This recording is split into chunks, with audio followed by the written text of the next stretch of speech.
Got him a hollow wall anchor screw tool, model ST910. I'm gonna get it opened up and check it out. Comes with a total of 40 molly bolts. We'll just slide the molly bolt in this groove right here, put it on the wall, and after you drill the hole. Let's get a hole drilled and check it out. And just mark your holes where you're gonna go and do a pre-drill. Had to step out here where it's a little brighter so you can see actually how to do this. You gotta take your molly bolt and place it, the head of that screw inside there, like that. And get it in place right there, and that will hold it.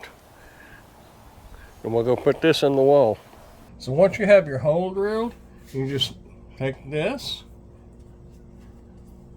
get it pushed in this hole there, got it in place, and squeeze.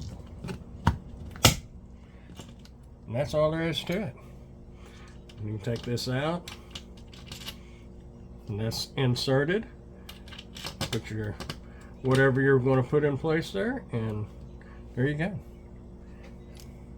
Handy dandy little tool.